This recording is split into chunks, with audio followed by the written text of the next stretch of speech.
Here we are today doing an episode all about why lean fails. So this is probably going to be a bit controversial, a bit of a hot take, but why? Why does lean fail, and what have you seen in your experience? Yep, there's loads of organizations around the world that have tried lean and it hasn't worked. And we think today in this podcast we're going to cover why. So I'm really excited to get in. So straight away, first off, we were a couple of years into our lean journey and somebody mentioned going to see this company in Germany. The company was called Yellow Tools. So myself and a few other people from the company went to visit Yellow Tools. And as soon as we walked in the door, I had my camera out. I was taking photographs of all the visual markers on the floor, the Kanban system they had, the way they organized their tools, the way they organized, all their inventory. This place was, to me, it was immaculate. Every single thing in its place, highly organized, the best I've ever seen. It really was. And I was going around taking all these photographs, getting really excited. And Michael, the owner of the company, came over to me and he kind of tapped me on the shoulder and he was like, Ryan, you're taking all these photographs of the things, but lean isn't about the things. And I was like, yeah, I know. I kind of brushed it off. About half an hour later, we were still walking around looking at all the things and, they have an injection molding machine and they were changing the dyes in under 3 minutes. And I was just absolutely fascinated by how they were able to do this. Looking at all these really cool improvements that Michael and his team had made at his company. And again, Michael came back to me and he said, Ryan, you're still taking photographs of the things. Lean isn't about the tools. It's not about the physical things that you can see.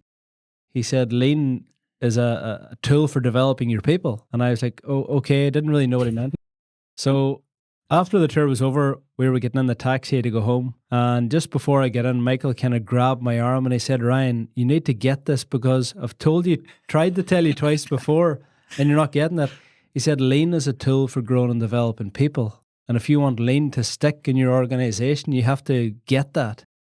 And I still didn't know what Michael meant. And on the way home in the taxi and on the plane and the train, I was just thinking, what did Michael actually mean when he said lean isn't about the tools, the physical things? And I was actually going in for an operation the next day after the Germany trip. I was going to be in bed for 7 days. I was lying in bed and I was thinking about what Michael was trying to tell me because I wasn't getting it. Yeah. And then it clicked.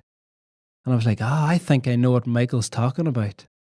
And it finally came to me that lean is about growing and developing people. And that's why lean fails, because people don't know that. Right. We get so caught up in the colourful tool holders and look how amazing this little drill bit is and blah, blah, blah, blah, blah. Yeah. And we all end up focusing on the wrong things. And if we want all of those things, the beautiful factory, the engagement, the really crazy creative ideas, is you have to start not there, but you start on the people. Exactly. So how the heck do we do that? So the goal of every single lean organization is to create a people development system. That's really what we should be trying to do, create a people development system. Because if we focus on growing and developing our people, all these improvements and all the stuff comes as a byproduct. The productivity, the efficiency, the engagement, this all comes as a byproduct of growing and developing our people. So when people come for a tour of our facility, and they come every week from all over the world, the first thing they say is, your people are so engaged. Your people are so bought in. They're empowered to do a good job. They're motivated. They're inspired. They're so positive. These are some of the benefits that you get. We're not even talking about productivity and efficiency. These things are actually a byproduct again, but productivity goes through the roof. Efficiency goes through the roof. Customer satisfaction is at an all-time high. All these things are because we found out 6 years ago the missing link. And the key is to grow and develop the people in the organization, and all these benefits come as a byproduct. We encourage people to go and be the best version of themselves that they can be, but it's all because they're going through this system. This system we're teaching and training them every day. We're growing and developing our people, and sometimes that means that they move on and fulfill their own dreams, and that's brilliant. We actually encourage that. We're going to share 3 tools. So the first tool is something that is a widely used tool if you're in lean, if you've been doing lean for a while. If you haven't, this is a very, very strange concept, and that is the morning meeting. So we started lean almost 9 years ago, and we were really, really struggling at the start. We couldn't get it off the ground. So I was trying to piece all this together, And I was actually being mentored by Paul Akers himself, the author of 2 Second Lean. And Paul, was coaching me one-on-one. And we were like 4, 5, 6 months in.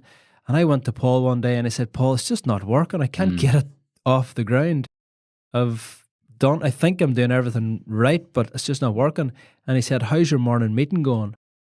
And I said, oh no, we're not doing that. We thought the morning meeting was too, American. It's okay. It's okay for the Americans. And get that cheesy stuff out of my face. Yeah, I get that. I get that. It's okay for the Japanese to stand around in a circle and do stretches, but we're from Limavady in Northern Ireland. We're not going to do that. So there and then we started, and the morning meeting started off very simple, very small.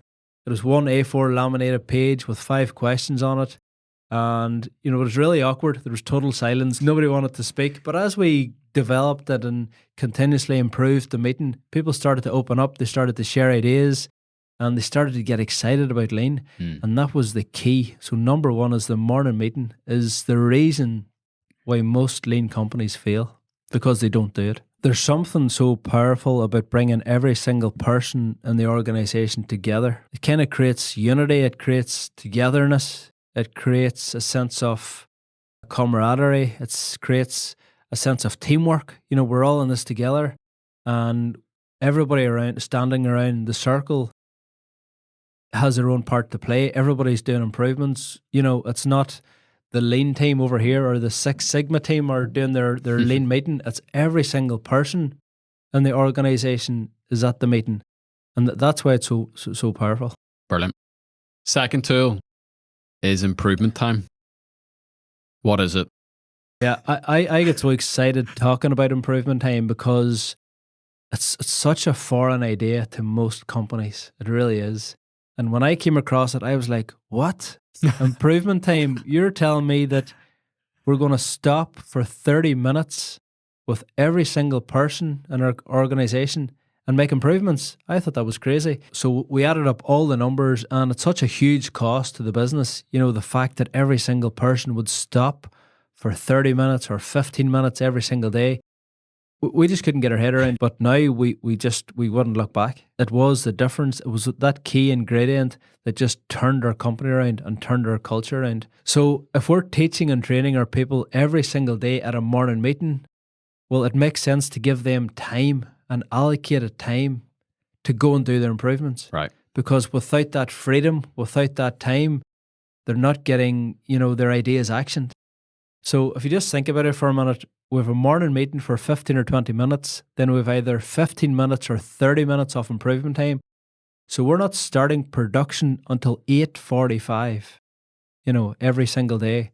That's a huge investment, but it's about going slow to go fast. We're so efficient because we stop and improve. And if it's not scheduled, it doesn't get done.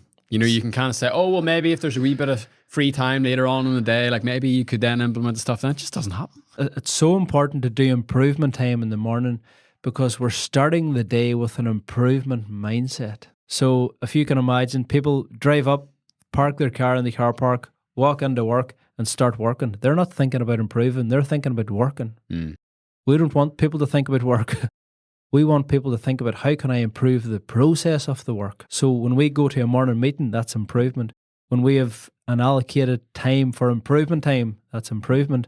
So then that thinking translates into the working day. So we're actually not working. All we're doing is testing the improvement that we've made in the morning to see if it works, to see how we can make it better the next day. Yeah. So I kind of think of it as morning meeting, then improvement time, then testing the improvement. So we actually don't work. It sounds, funny saying that, yeah. But we don't work, and we don't want our people to work. We want our people to improve the way we work. So a really powerful concept that I learned in Japan when I was there about 4 years ago was Yokoten. So Yokoten is sharing ideas laterally across an organization.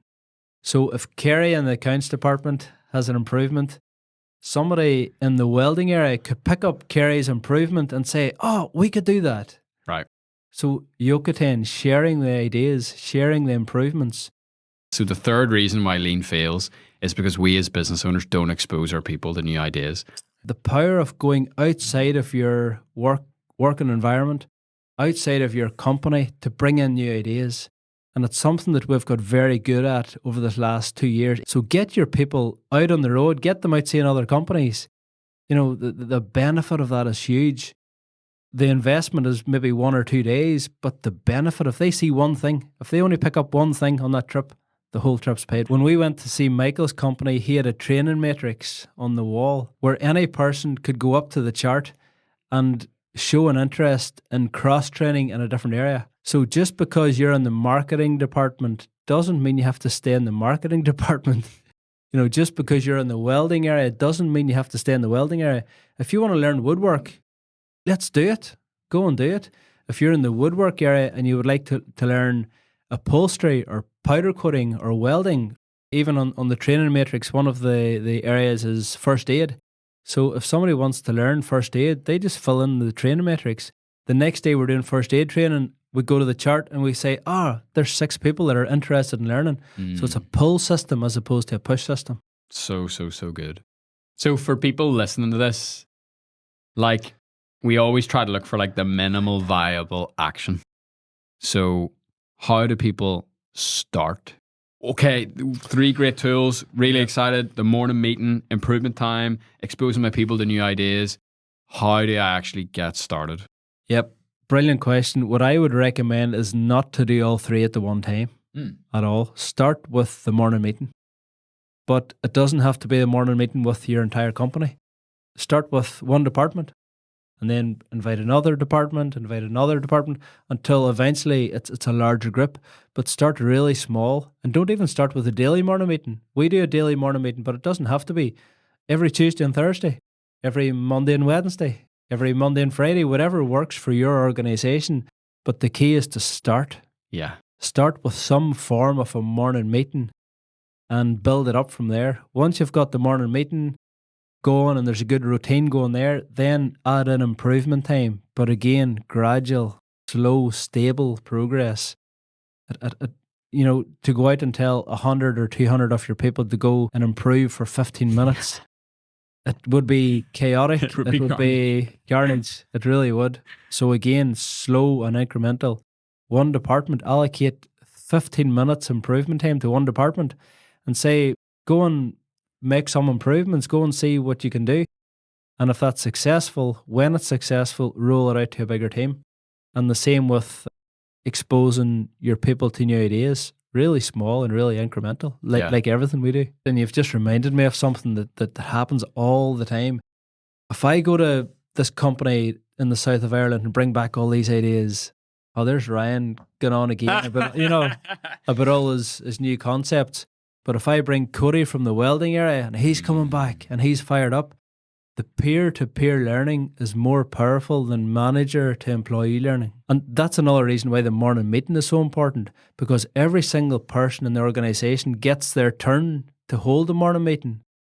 So it's peer-to-peer learning. Cody in the welding area will learn from Paddy in the woodworking area because it's more relatable, as opposed to me teaching and training on lean all the time. So peer-to-peer learning is such a powerful concept, and it's one of the reasons the morning meeting is so important.